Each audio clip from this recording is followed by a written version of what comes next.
So you finally have your Galaxy Fold. You've been through the initial setup process, but there's still a few things that you should do to get the best possible experience on the Samsung Galaxy Fold.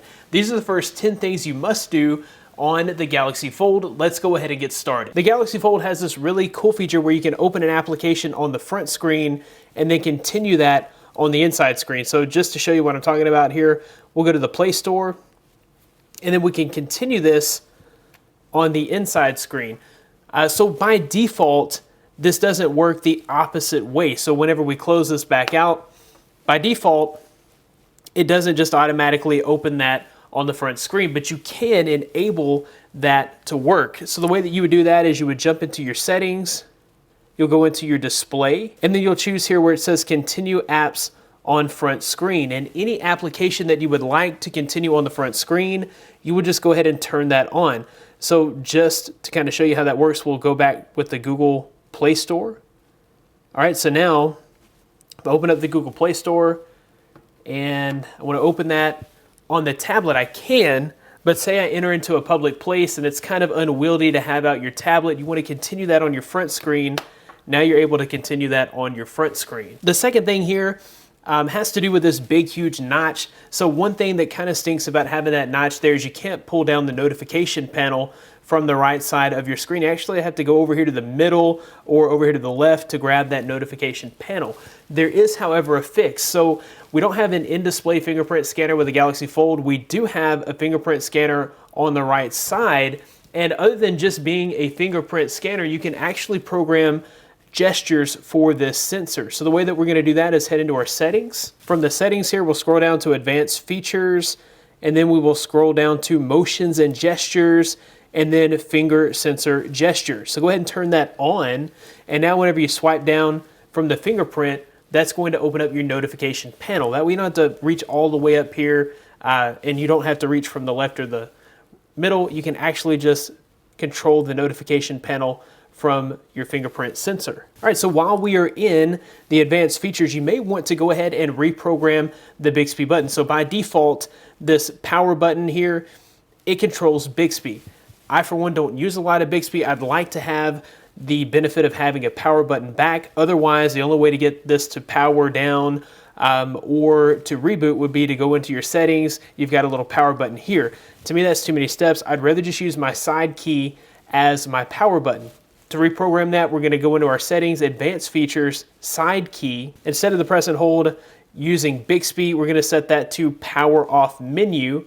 And then the double press here, you can go ahead and set that to open up any app or to open up the camera, which is how I have it. All right, so now if we press and hold, instead of Bixby, we're going to get our power menu. So by default, you don't have a battery percentage indicator in the notification panel. I prefer to have an actual battery percentage indicator that's easy enough to turn on. All you have to do here is go into your settings, scroll down to notifications.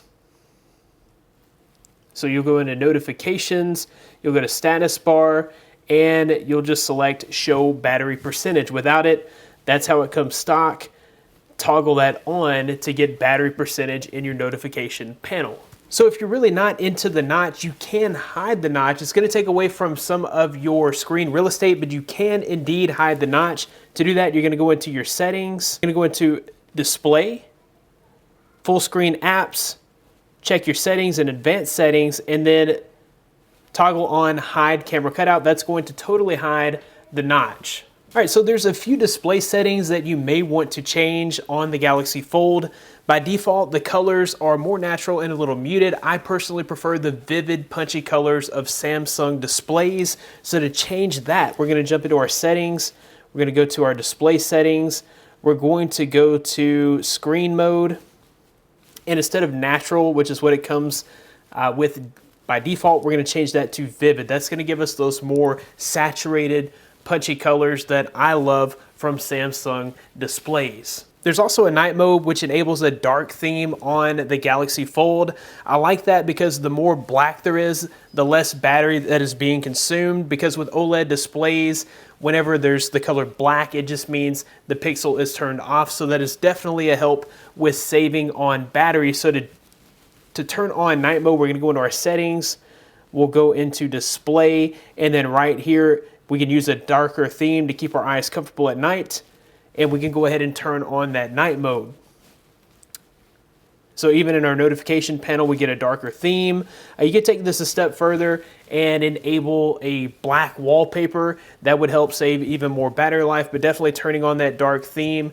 To me, it looks better. I just prefer the dark theme. It's more comfortable on the eyes, and it helps to save some battery life. So with the larger form factor here on the Galaxy Fold, you may decide that you want to be able to use your tablet in landscape mode. By default, you can't, but you can quickly and easily enable that in your settings. So we'll go into our settings, we'll go into our display settings, we'll go to our home screen settings, and we'll go ahead and enable this rotate to landscape mode.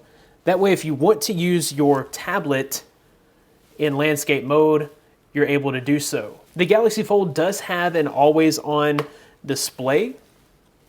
This is going to give you time, date, battery information, and also your notifications will show up on this always on display. It is not on by default, and it does take about 2 or 3% of your battery per day to have this turned on.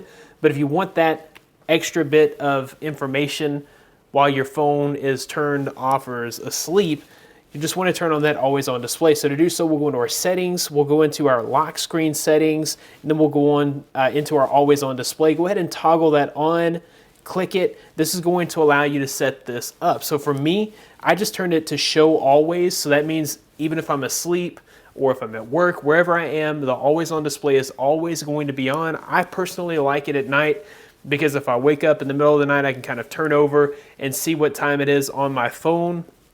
But you may find that that extra bit of light is an annoyance at night. You may want to decide to set it up on a scheduled time. So you can actually set a schedule here to where the always on display will turn off from, say, the hours of 9 p.m. to 6 a.m. when you know you'll be asleep, or if there's times that you'll be at the office and you think maybe it will be a hindrance or a distraction, you can set it up to not display while you know you'll be at work. So one thing that you'll definitely want to enable that's not turned on by default is Smart Stay.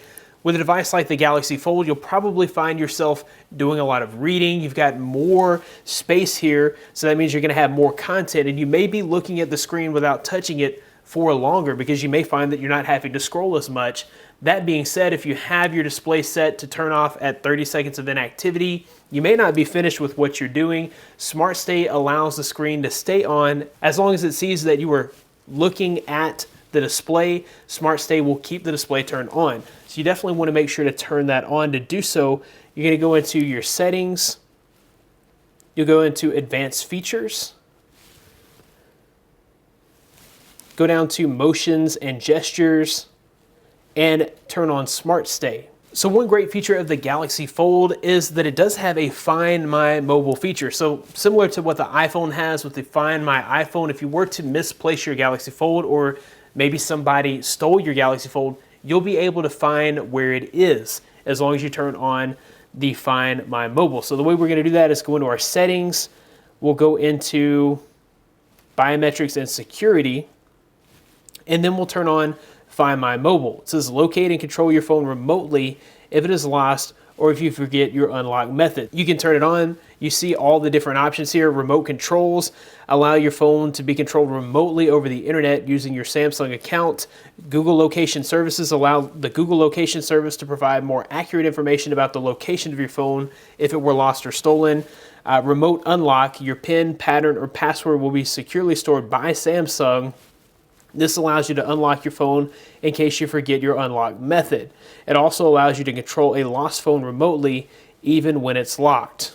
And then there's this option here for sending the last location. It allows your phone to send its last location to the Find My Mobile server when the battery fails or when the battery falls below a certain level. So that is an awesome feature there because once your phone dies, it can't really communicate to tell you where it is. So the fact that it sends out that last location gives you a better chance of finding your lost or stolen Galaxy Fold. The only other thing that I would set up is the face recognition.